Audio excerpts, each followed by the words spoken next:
Well, today I thought I would begin the series on how we can turn pandemic into pandharmic.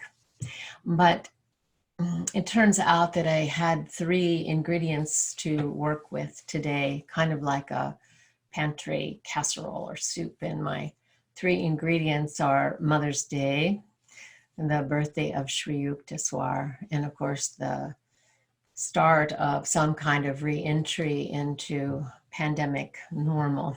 So with these three ingredients, I have to ask myself, well, what can I make with them? You look into the cupboard, you bring out the ingredients, you pray over them, you check the internet quickly for a recipe, and then you get started. And it turns out that there is some common factor there that mixes very well with mothers, with Sri Yukteswar, and with what we need for this next phase during the pandharmic. And that factor is an ingredient that is a healing nutrient for our bodies, for our minds, and for our souls. And that nutrient, I think, is best described by the Sanskrit word that is virya, V-I-R-Y-A, virya. And that word in English can be defined as strength, as courage, zeal, heroism, energy. It's from the root vir, which means to be powerful. So I'm going to start off with Mom, with our remembrance and our appreciation of our mothers and our grandmothers, and bow to all of you mothers and grandmothers joining us today.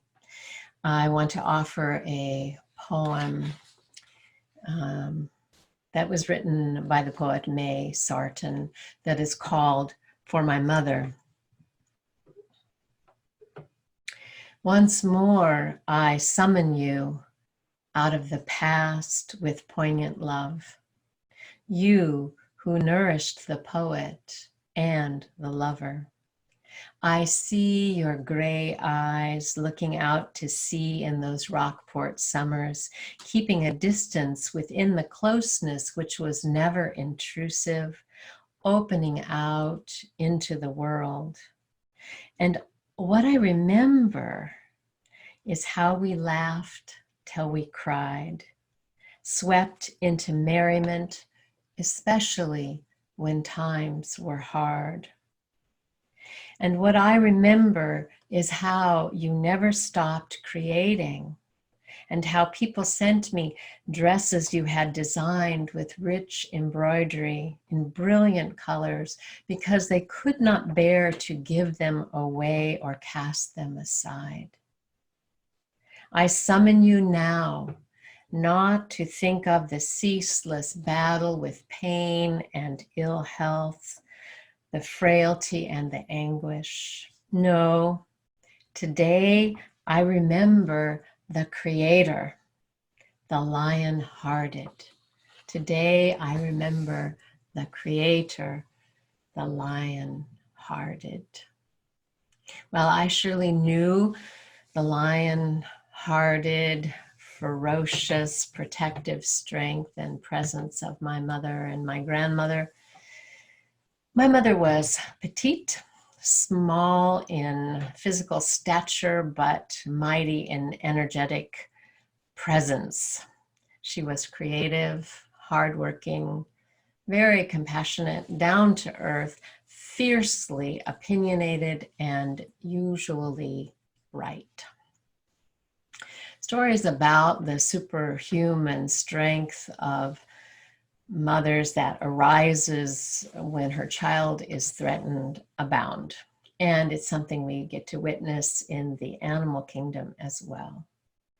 Ideally, mothers not only defend their children, but they nourish them physically, mentally, emotionally, and spiritually.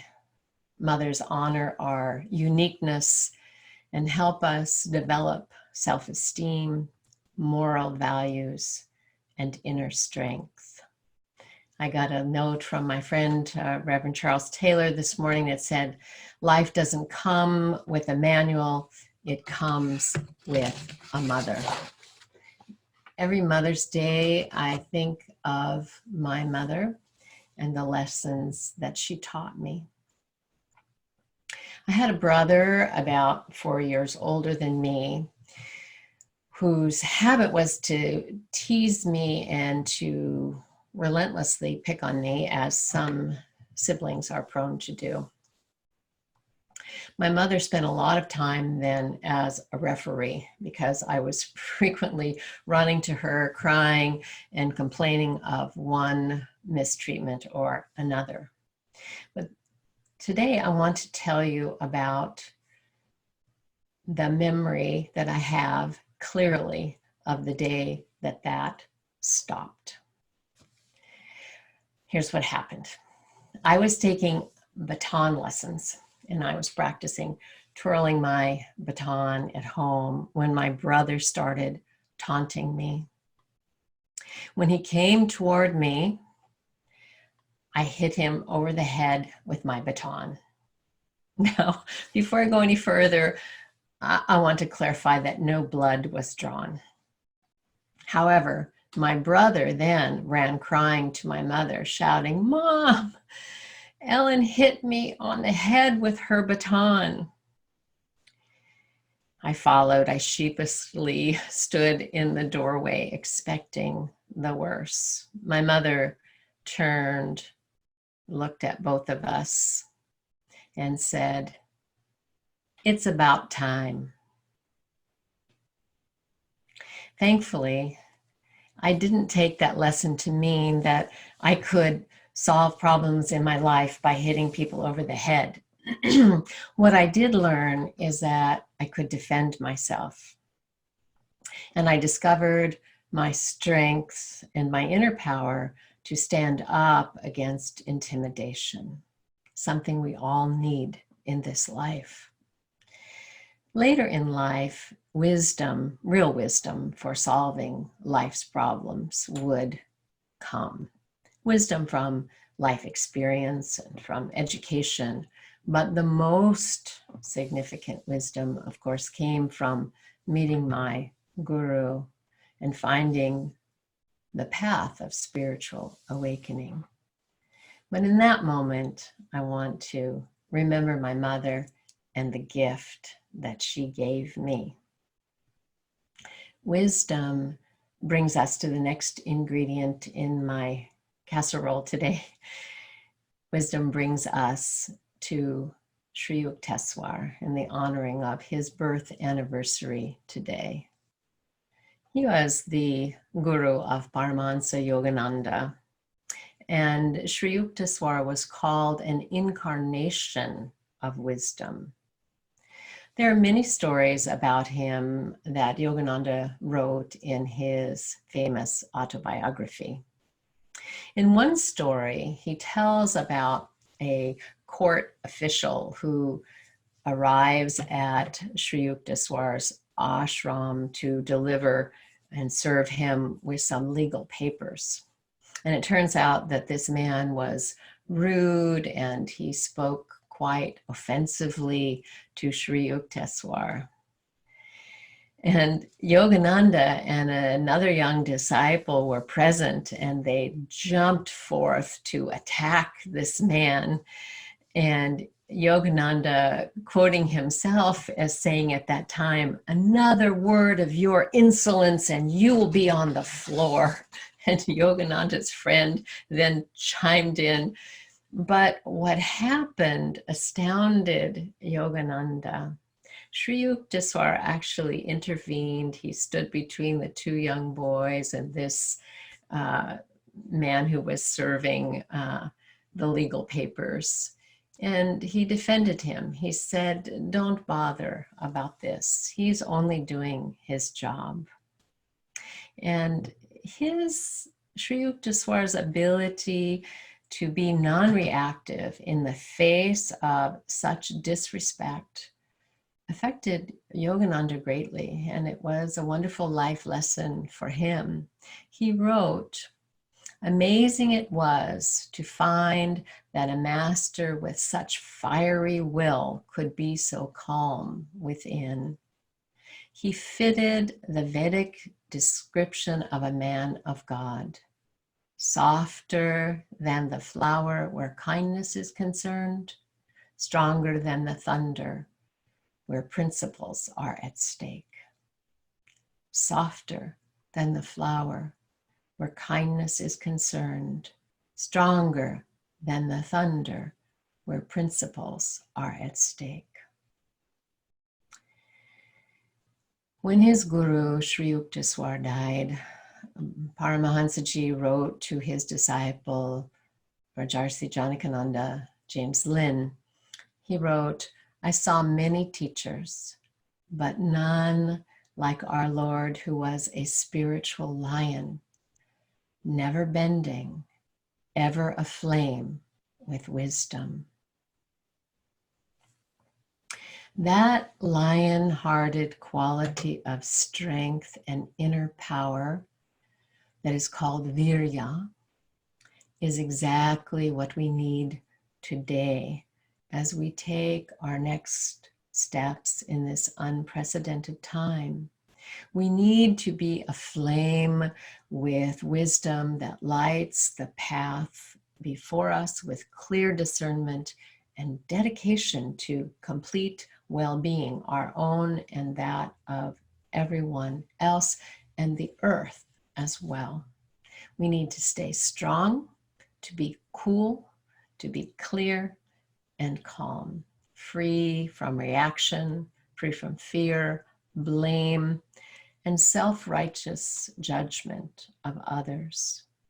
We need the courage that is grounded in spiritual truth, that brings right thought, right speech, and right action.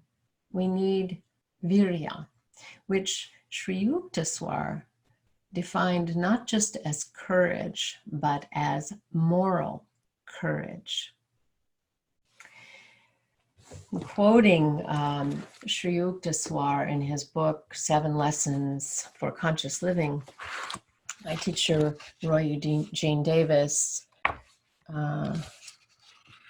writes in his translation of Sri Yukteswar, "Moral courage, when firmly established, removes all obstacles to salvation or liberation of consciousness." Removes all obstacles to liberation of consciousness. It removes hatred, shame, fear, grief, condemnation of others, racial prejudice or prejudice of any kind, pride, and egotism. Moral courage, when firmly established, removes all those obstacles. So the question, of course, arises, well, where does this virya come from? Where do we get it? How can we find it? How can we cultivate it? Sri Yukteswar, as many of you know, wrote a little treatise called The Holy Science. Beautiful book, bringing together teachings of mystical Christianity and Hinduism, Vedic teachings. He wrote in the Holy Science that virya, as moral courage, arises from what is called shraddha, or faith. Not faith as belief, but faith as what he calls cultivation of the heart's natural love. Shraddha is cultivation of the heart's natural love, our natural inclination to awaken, to be restored to our original wholeness, to live as the spiritual beings that we are. So I'll read a little bit from the Holy Science.